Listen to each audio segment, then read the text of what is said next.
पे लिया है, एक स्केल क्या है, जो भी म्यू है वो 0 है, जो भी स्टैंडर्ड डिवीजन है वो 1 है। अब पता लग जाएगा कि आप अपने स्टैंडर्ड डिवीजन की स्केल पे 2 दूर है या 1 दूर है।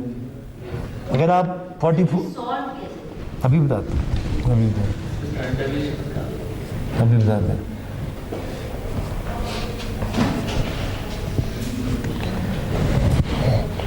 कुछ छोटी छोटी प्रॉपर्टीज।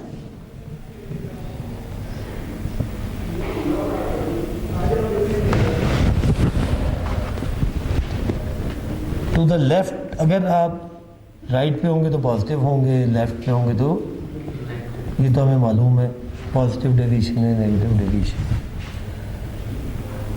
अच्छा, total area under the curve क्या है? 1 से मुराद, अगर ये 100%, यहाँ पे 0 है और ये 0.1 है, ये 0.5 है और यहाँ 1 है। 0.5 का मतलब 50%। सो दोनों के हम अब अगर मेरी वैल्यू ये यहाँ पे है तो टेबल को मैंने ना लेफ्ट से राइट पढ़ना है। टेबल अगर मुझे 0.6 बता रहा है, इसका मतलब क्या है? 60% स्टार्टिंग फ्रॉम द लेफ्ट। ये 50% वाली लाइन बीच में गुजर गई, ये यहाँ पे 0.9 बता रहा है, इसका मतलब है 90%। यानी कि एरिया जो भी स्टार्ट होगा वो लेफ्ट से होगा। और अगर ये इधर है तो माइनस पॉइंट कुछ वैल्यू बता रहा होगा या 10.17 कुछ बता रहा होगा। इसका मतलब पता क्या है? इसका मतलब है कि ये z की वैल्यू इधर से, जो ड्राइंग है, जो एरिया अंडर द कर्व है वो लेफ्ट से रहेगी, लेफ्ट से। So look up z value in the table and use the given area.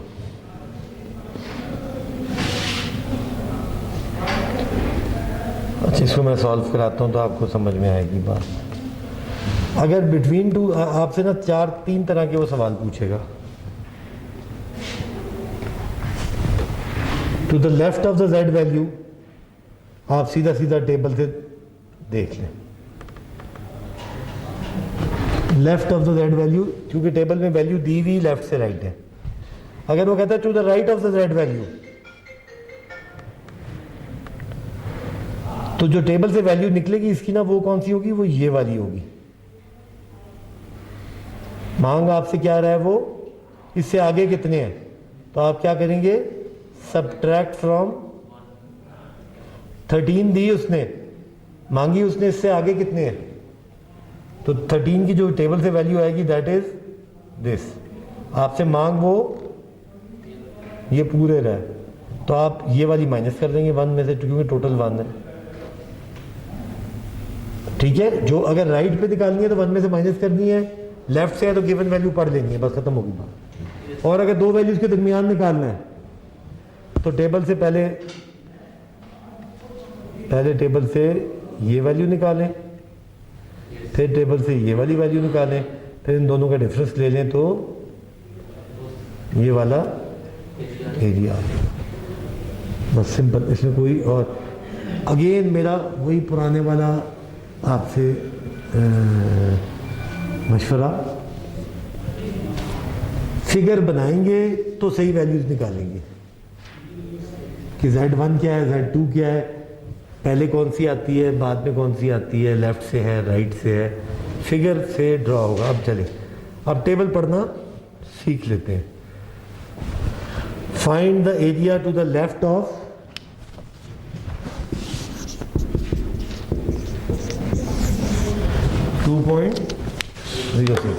अब हम टेबल पीछे चले जाते हैं।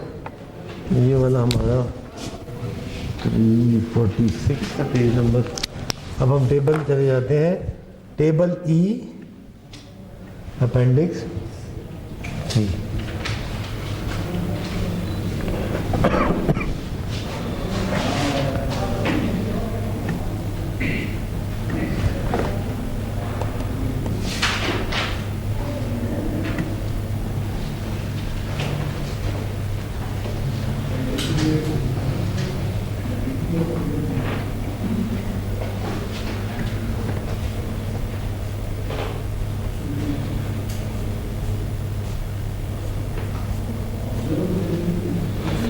टेबल ई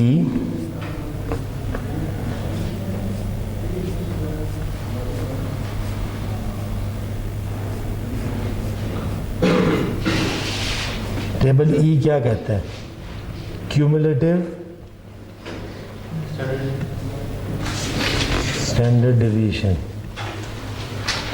ठीक है, स्टैंडर्ड नॉर्मल। नॉर्मल डेविएशन का नहीं होगा, हमेशा स्टैंडर्ड नॉर्मल का टेबल मिलेगा आपको। तो अगर आपको रॉ डाटा दिया गया है आप, तो आपको उसको स्टैंडर्ड नॉर्मल में कन्वर्ट करना पड़ेगा। एग्जाम्पलें बहुत आएंगी।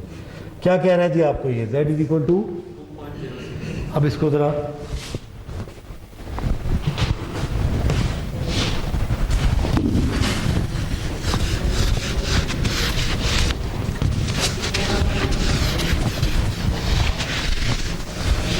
ड्रॉ करें। ये एक स्टैंडर्ड है। अब बताइए z इज इक्वल टू 2.06 का मतलब क्या है? यहाँ तक तो नेगेटिव खत्म होगी, 0 हो गया, ये होगी 1, ये हो गई 2 और ये हो गई 3। 2.06 is somewhere here. z is equal to, अब मुझे एरिया कौन सा चाहिए? पूरा चाहिए। तो लेफ्ट वाले एरिया के लिए क्या होता है? एरिया टू द लेफ्ट का मतलब क्या है? As given in the table. अब टेबल देखें, 2 आ गई, सॉरी 2 है, सॉरी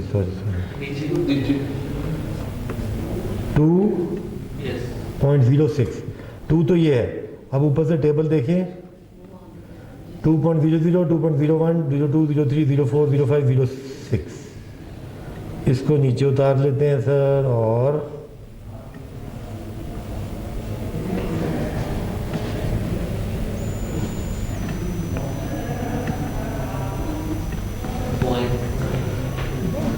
.98 0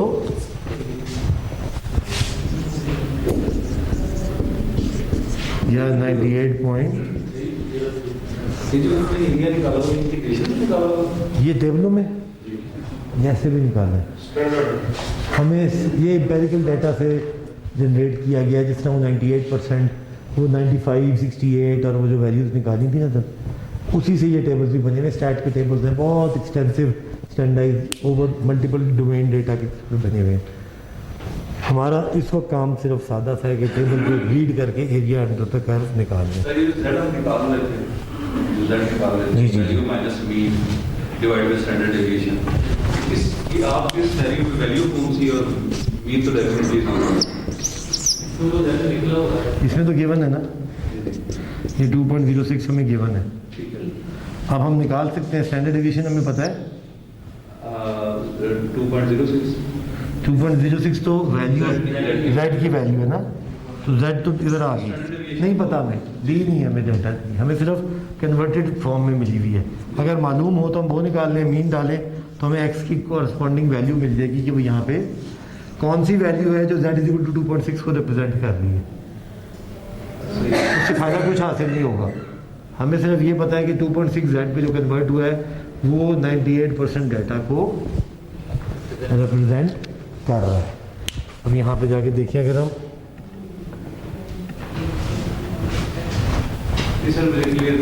मैं बताता हूँ, हाँ अब बताएं। ये वैल्यू जो है ना सर, ये वैल्यू, इसका स्केल चेंज कर लें। यहाँ पे क्या लिखें? म्यू। जब म्यू आ जाएगा तो यहाँ पे इसकी एग्जैक्ट डेटा वैल्यूज आ जाएंगी। इस 2.06 के अगेंस्ट अगर मुझे स्टैंडर्ड डेविएशन पता होती और म्यू पता होता तो मैं ये वाली निकाल लेता, और मैं यहाँ पे आपको लिख के बता देता कि यहाँ पे x की वैल्यू ये है। नाउ दिस x की वैल्यू रिप्रेजेंट्स अ z की value. This z represents that the x is 2.06 standard deviation away from the mean. This x, अगर ये कोई और होता स्केल, म्यू ये 52 की जगह 102 होता, तो कोई और वैल्यू जो कि कंपेयर मैंने करनी थी, वो हो सकता है 1.98 z दूर होती। तो मैं कहता कि ये Z 2.06 वाली दूर है, 1.98 वाली नज़दीक है, ये कम वेरी कर रही है, ये ज़्यादा वेरी। तय ये पाया Z is a converted number of an actual value using mean and standard division. अभी हमें दिया हुआ है, अभी ये Z रिप्रेजेंट कर रहा है एक X को, मगर अब हम कंपेयर करेंगे between Z of one data और Z ऑफ अदर डेटा। ये Z 98% शो कर रहा है, वो Z 95% शो करेगा। तो देन वी हैव खाली वैल्यू में Z में ये फर्क है कि खाली जो वैल्यू X की है वो हम मीन से लेंगे, मीन जो है ये Z ये जो है वो एंटायर एरिया को रिप्रेजेंट कर रहा है। Z is a value also from the mean, also from the mean, but here the mean is not 52, 102, 402, it is 0 and the data is number of standard deviation of mean। किसी की standard division 12 है, किसी की 24 है, तो अगर mean common है तो 12 यहाँ आएगा, 24 यहाँ आएगा।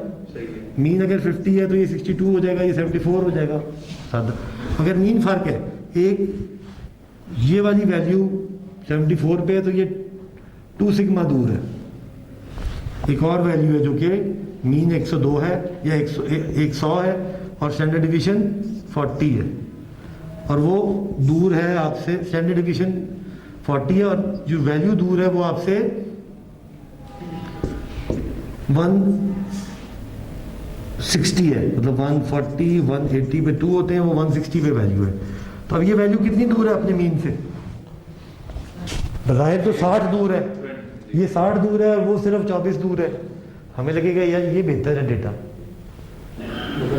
मगर वो ये 2 से नहीं, ये 1.5 स्टैंडर्ड डिवीजन दूर है, वो 2 स्टैंडर्ड डिवीजन दूर है, तो वो अपने डेटा के स्प्रेड में ज्यादा दूर है। वो 2 स्टैंडर्ड डिवीजन दूर है, ये 1.5 स्टैंडर्ड डिवीजन दूर है, यानी कि वो 2Z दूर है, ये 1.5Z दूर है। तो ये बेहतर है, ये ज्यादा करीब है मीन के, इसकी वेरिएंस कम है। So now we have compared to distribution, no matter their means are different. तो इसको पहले मैंने कन्वर्ट किया 0 पे, 1 पे, 2 पे, इसको भी कन्वर्ट किया 0 पे, 1 पे, 2 पे, ये 1.5 पे आई, वो 2 पे आई। So now I can compare the two distributions despite being different by standardizing them first and then comparing them. Standardize करने का तरीका Z है। Z is nothing but a representation of X in terms of number of standard deviation and all tables are in the form of Z. ये तरतीब पूरी बनी, ठीक है जी।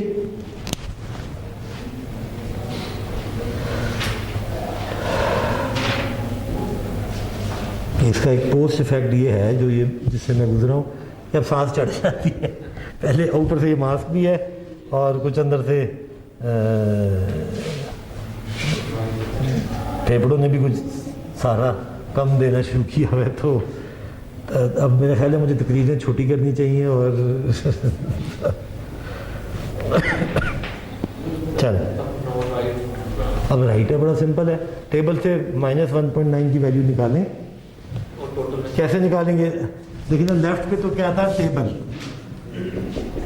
अगर वैल्यू लेफ्ट पे है तो टेबल, राइट पे है तो 1 माइनस टेबल, और अगर बिटवीन है तो टेबल 1 माइनस टेबल, या table larger minus table value of smaller.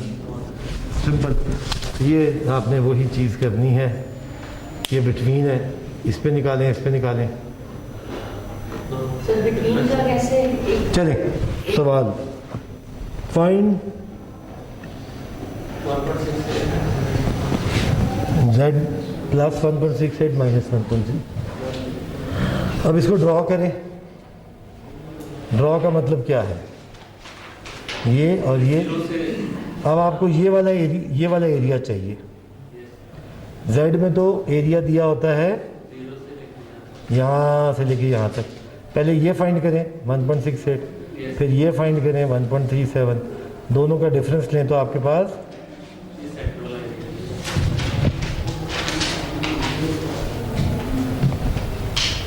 करें हो ही जाएगा।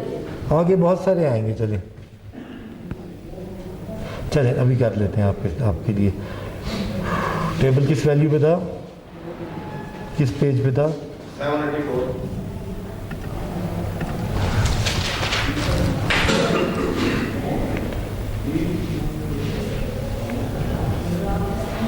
नहीं ना, 784 तो आपका था बुक का। यहाँ पे ज़रा आगे जाएगा।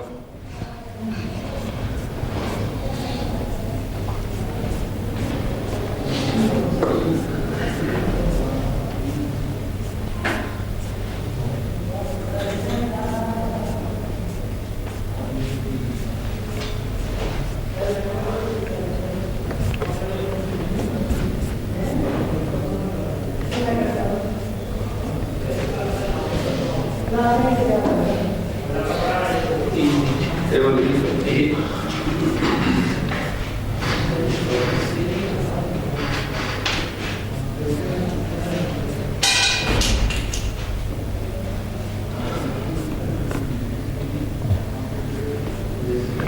784 ये था, इसका कौन सा है? 824। पहली वैल्यू क्या आती थी? 1.68। ये से 1.68 सबसे पहले ड्रॉ करें 1.68 और माइनस 1.37। 1.68 पे वैल्यू निकालें जी। 1.6 और 8।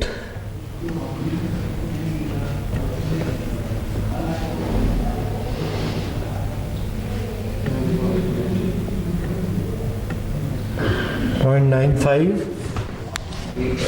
Z1 is equal to 0.95 96 है, नहीं सर ठीक है 9.95 9535। Z2 निकालें।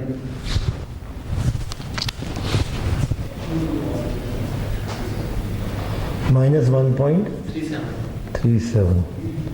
3 0 1 2 3 4 5 6 7 .853। 0.085। Oh sorry. अब Z1 माइनस Z2 निकालने पे इन दोनों के दरमियान जब लेनी है मैंने वैल्यू, ये Z1 है, ये Z2 है। I need to find out the area under the curve in between the two. तो डिफरेंस आ जाएगा जो भी निकालने। अब ये साहब का सवाल बन गया। और ये 8 14,6.8682 इतना ही बनता है होपफुली।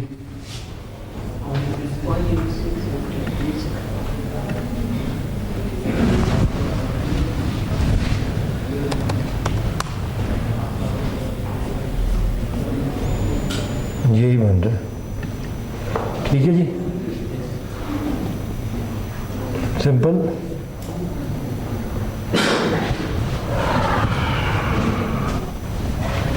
Normal distribution. अब यही चीज़ अगर आपने देख ली कि ये Z वैल्यू जो है ये क्या रिप्रेजेंट कर रही है? Actually area under the curve. Area under the curve आपको जो ऊपर वैल्यूज दी गई हैं, they are also probabilities. Probability distribution है ना 55%। यहाँ पे क्या है? At Z is equal to 0 क्या वैल्यू आ रही है? 0.5। इसका मतलब क्या है? 50%।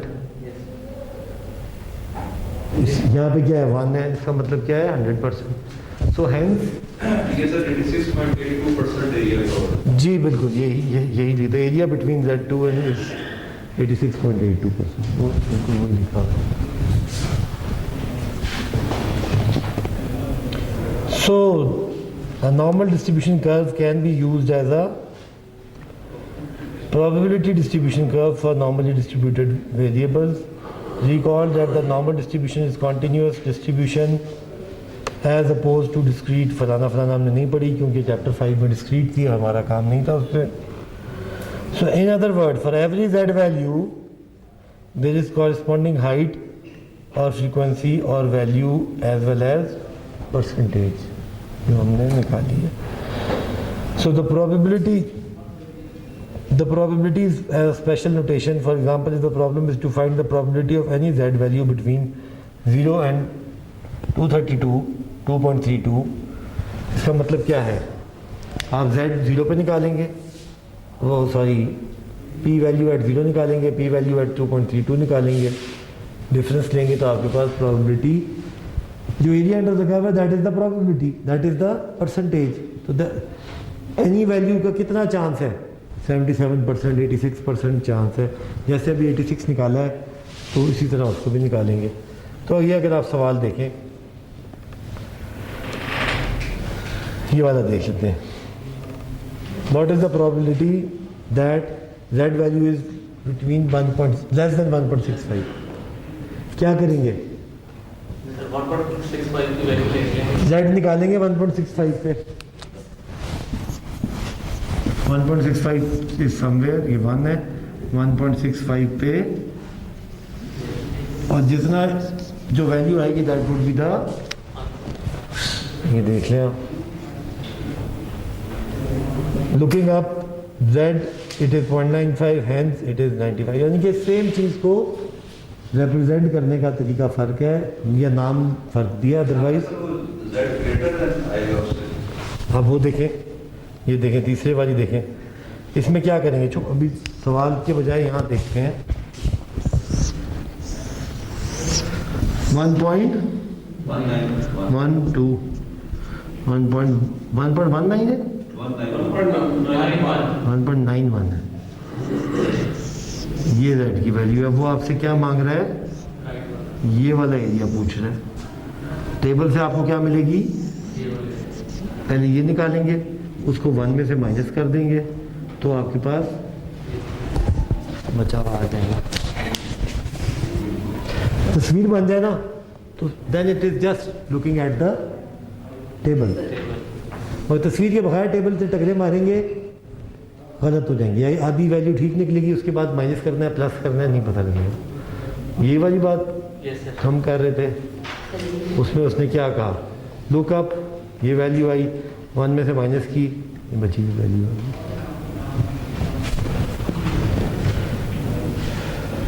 और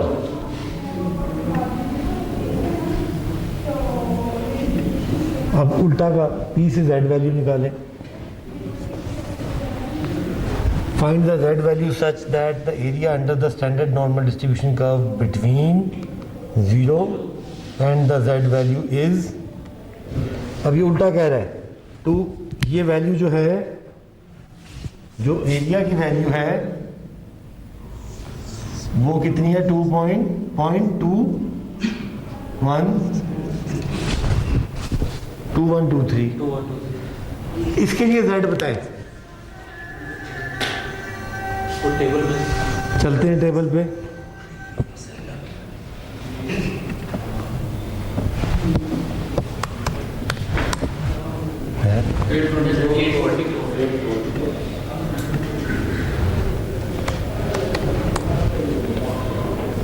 पॉइंट 21 ढूंढने देना यहाँ से. 0.21. अच्छा, बिटवीन फलाना है फलाना है ना, नहीं हो सकता ऊपर. अब उसका आपको समझना पड़ेगा. आपको समझना नहीं है, आपको समझना पड़ेगा. मैं आपको बताता हूँ, बड़ी मज़े की बात है जी. बड़े मजे की बात. जब समझ में आ जाए तो मीठा मीठा मज़ा ही आएगा, और ना आए तो फिर मुंह का जायका ही खराब हो जाएगा. वो क्या कह रहा है? बिटवीन 0 एंड z जो एरिया है वो कितना है? 0.21. अब मुझे वो कह रहे हैं वो कौन सी z है? अगर मैं ये डायरेक्ट हिट करूंगा टेबल में तो क्या ये ठीक करूंगा? एक मिनट, क्यों ठीक नहीं करूंगा? टेबल में कहां से दी हुई है वैल्यू? सवाल उसने हमसे पूछा है कि ये एक गिवन वैल्यू है 21%, point area between 0 and a given z is 0.2123, 0 and a given z is 0.2123. What is the z? पहले हम z से एरिया निकालते थे ना, अब एरिया से z निकालेंगे। अब उसने हमें बताया ये अब मैंने ड्रॉ किया तो ये इस तरह की चीज़ है। अब मैं अगर सीधा टेबल में जाके 0.2123 देखूंगा तो क्या गलती कर रहा हूं? गलती क्या कर रहा हूं? टेबल कहां से शुरू होता है? नहीं, माइनस से तो होता है। प्रोबेबिलिटी कहां से शुरू होती है टेबल की? अगर मैं टेबल से ढूंढूं तो यहां पे कितनी प्रोबेबिलिटी होनी चाहिए? परसेंटेज कितनी होनी चाहिए? यानी कि 0.5 तो यहां तक है और ये आगे है। तो अब मैंने एक्चुअल टेबल से कौन सी वैल्यू ढूंढनी है? 0.5 plus 0.2123 which makes out to be 0.7123. Now this value of z is corresponding to the table which I have is 0.7123, not 2123. 2123 was the area from 0, but till 0 there was 0.5%. If I was wrong, जैसे कि मैं start हुआ 2123 सीधा निकालता तो वो actually वो यहाँ की निकाल देता। वो तो रॉन्ग है, हमने तो 0 से 21% आगे जाना है। तो अब मैं चलता हूँ 0.7123, अब देखता हूँ उसमें से 0.7123 किधर है।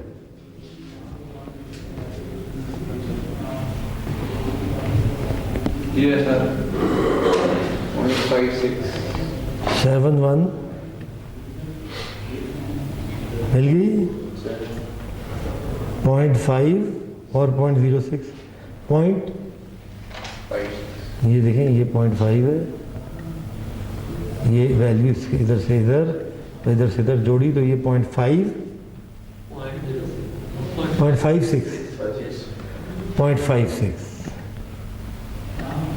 पेज नंबर z की वैल्यू आ गई table page number.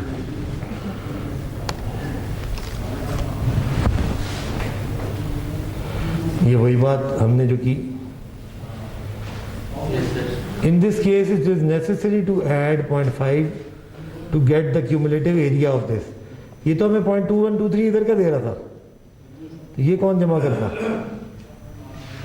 Sir other word आपने वो 50% इसमें शामिल करके 10 लेवल पे जाना। क्यों? क्योंकि टेबल आपने कुछ भी नहीं करना, आपने पहले ड्रॉ करना है। ड्रॉ में वो क्या पता लगा कि ये वाला एरिया है, मगर टेबल में जो एरिया दिए हुए हैं वो ऐसे 0 से नहीं दिए हुए, वो -3.4 से स्टार्ट हुए हैं। और उसका मतलब क्या है कि ये 50% मुझे डालना पड़ेगा, तो ये मेरी वैल्यू स्टार्ट हो रही है 0 से, 0 तक 50% है। तो मैंने टेबल पढ़ने के लिए इसमें 50% डाला है। उससे साबित क्या हुआ कि ये z वैल्यू जो है, z वैल्यू माइनस से लेके प्लस तक है और दरमियान में 0 है। तो मेरी जो वैल्यू है वो 0 से आगे की है, मगर एरिया मुझे शुरू से देना पड़ेगा। सर लेकिन वो शेडेड क्यों नहीं है? शेडेड इसलिए नहीं है कि उसने मुझे बताया है सवाल में कि मेरा एरिया बिटवीन 0 एंड z है। आपको याद है बिटवीन में हमेशा दो वैल्यू का डिफरेंस होता है। तो अगर आप बिटवीन का मतलब पता क्या है? It is z1 and z2। z1 is ये, z2 इज 0। तो 0 पे 0.5 है, तो आपको टोटल करना पड़ेगा actually. So to draw is again very important.